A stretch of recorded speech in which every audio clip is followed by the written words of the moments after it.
Alright, in this next video I'm going to show you how to use grids, guides and rulers. So I'm just going to clear these now because this is what yours will look like at the start.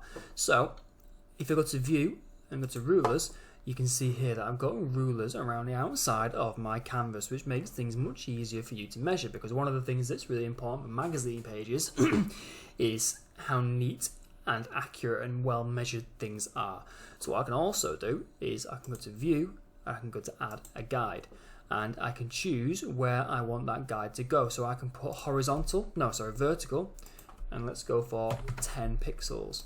You can see then I've got this nice guide that will put a straight vertical line down the left hand side of my page, so I can keep things nice and organized and in order. I can move this around if I want to swap to the other side, for example, or I can even do one that is horizontal across my page as well. So add guide, and this time I want a horizontal guide of 800, and you'll see at the bottom I've got my nice horizontal guide across the bottom of the page as well. So you can use these to make sure your canvas and the contents of your canvas are nice, organized and neat. You should always be using guides and rulers to help keep it accurate.